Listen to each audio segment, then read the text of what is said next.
नमस्कार बच्चों आज हम पढ़ने जा रहे हैं संवाद लेखन के विषय में। संवाद का अर्थ होता है बातचीत। जब दो या दो से अधिक व्यक्ति किसी विषय पर बातचीत करते हैं तब वही संवाद कहलाता है। संवाद के लिखित रूप और मौखिक दो रूप होते हैं, लेकिन यहाँ पर परीक्षा के नज़रिए से हम संवाद लेखन की बात करेंगे। नाटक हो, कहानी अथवा एकांकी के पात्रों के आपसी बातचीत को हम संवाद के नाम से जानते हैं। तो बच्चों आइए अब देखते हैं कि संवाद लिखते समय हमें किन बातों का ध्यान रखना चाहिए। ये बातें जो हैं छोटी छोटी हैं लेकिन बड़े काम की हैं। तो सबसे पहली बात ये है कि आपका जो संवाद है उसके वाक्य ना तो एकदम छोटे और ना तो बहुत बड़े होने चाहिए। यानी कम से कम एक संवाद अगर लिखा है तो एक पंक्ति या 1.5 पंक्ति की होनी चाहिए। तो कहने का मतलब संवाद छोटे होने चाहिए।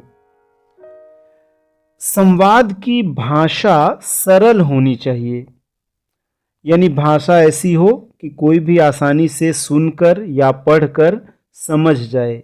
कुछ बहुत बड़े बड़े वृहद शब्द न प्रयोग करें तो ज़्यादा बेहतर रहेगा। तीसरी बात है कि जो वाक्य होने चाहिए वे रोचक होने चाहिए, यानी संवाद में रोचकता एक बहुत महत्वपूर्ण गुण है। तो रोचकता रखना आपकी जिम्मेदारी है। हाँ, अगर रोचकता जहाँ पे मनोरंजकता नहीं आ पा रही है वहाँ पे जबरन मनोरंजकता मत भरिए।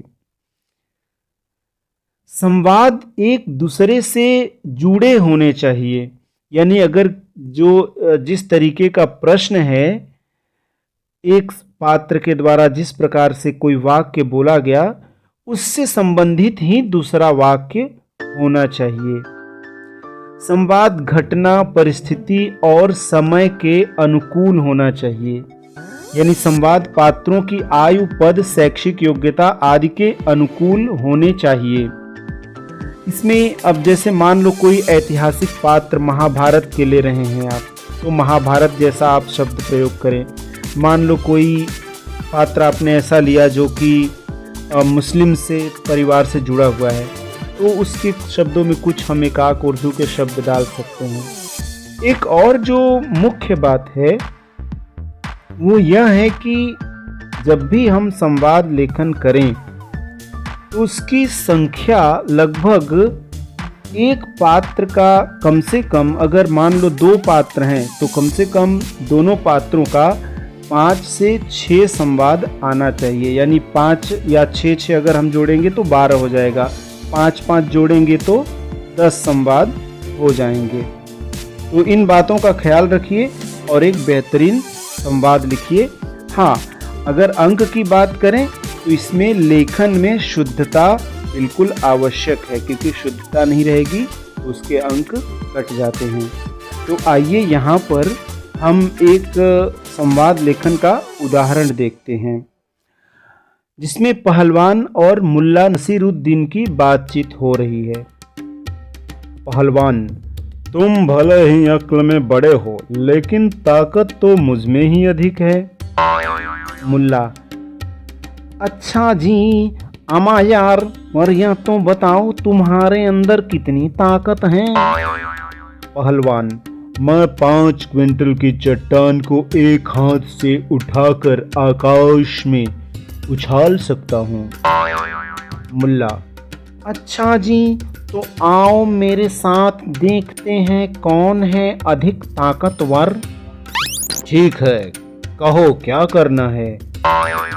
अरे जी, जरा इस रुमाल को उस ऊंची दीवार के पार तो फेंक कर दिखाओ मियाँ। यह कौन सी बड़ी बात है?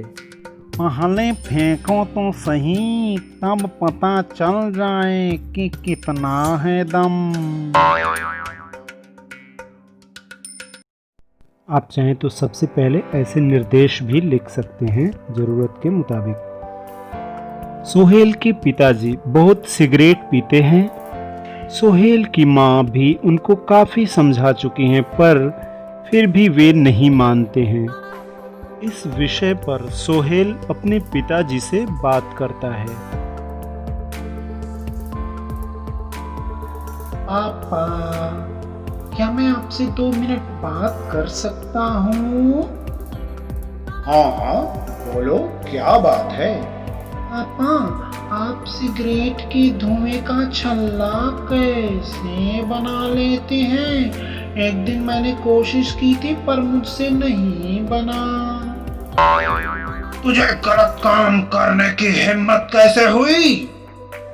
बाबा, आपके लिए भी तो सिगरेट पीना गलत काम है। मैं तो बड़ा हूँ, तुम मेरी बराबरी कैसे कर सकता है? पापा, अभी से शुरू करूंगा, तभी तो बड़ा होकर आप जैसे धुएं के छल्ले बनाऊंगा। बेटा, तुमने तो आज मेरी आंखें खोल दी। मैं कभी सिगरेट नहीं पीऊंगा। धन्यवाद पापा, मैंने भी कभी सिगरेट नहीं पी थी।